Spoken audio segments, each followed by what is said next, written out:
Salut à tous. Apple vient tout juste de dévoiler sa toute nouvelle génération de smartphones, l'iPhone 17. Et cette année, il y a du lourd.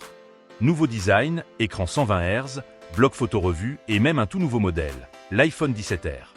Dans cette vidéo, on vous résume tout ce qu'il faut savoir.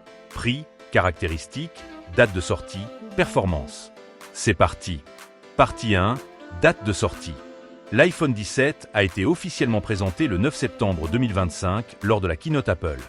Les précommandes ouvrent dès ce vendredi 12 septembre à 14 h et la sortie en Apple Store est prévue pour le vendredi 19 septembre. Un planning classique chez Apple. Partie 2, les modèles disponibles. Cette année, Apple propose 4 modèles, l'iPhone 17 classique, l'iPhone 17R, un tout nouveau venu ultra fin et bien sûr, les iPhone 17 Pro et Pro Max. Fini l'iPhone Plus. L'Air prend sa place avec un design plus léger, plus fin, mais toujours premium. Partie 3, prix en Europe. Côté prix, Apple revoit légèrement sa stratégie. Le stockage commence désormais à 256 Go, et voici ce que ça donne. iPhone 17, à partir de 969 €, iPhone 17R, des 1229 €, iPhone 17 Pro, à partir de 1329 €, iPhone 17 Pro Max, jusqu'à 2479 € pour la version 2 Teraoctets, le plus cher jamais lancé par Apple. Partie 4, design et écran.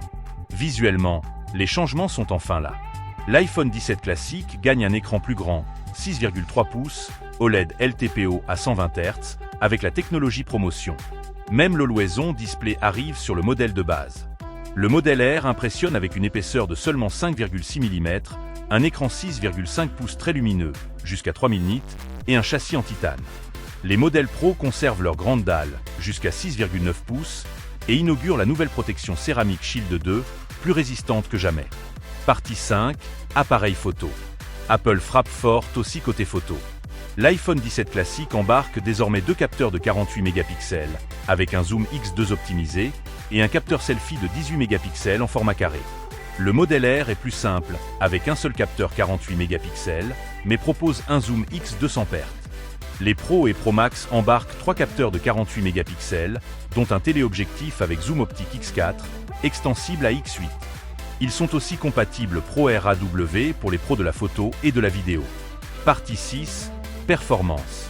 Sous le capot, on retrouve 2 nouvelles puces, A19 pour l'iPhone 17, A19 Pro pour les autres modèles, gravées en 3nm, plus rapides et plus efficaces énergétiquement. Les modèles Pro intègrent aussi une chambre à vapeur pour éviter la surchauffe, idéale pour les jeux ou le montage vidéo. Et avec jusqu'à 12 Go de RAM sur les Pro et l'Air, les performances sont clairement au rendez-vous, surtout pour les usages IA. Partie 7, autonomie et recharge.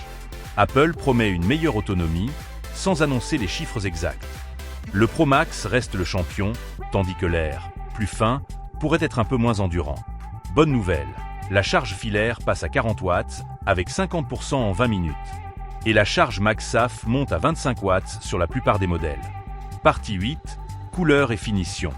Côté design, Apple propose de nouvelles couleurs. Lavande, sauge, brume pour le modèle classique. Bleu ciel et or clair pour l'Air. Orange cosmique et bleu intense pour les versions Pro. Conclusion. En résumé, avec l'iPhone 17, Apple propose une vraie rupture après plusieurs années de stagnation.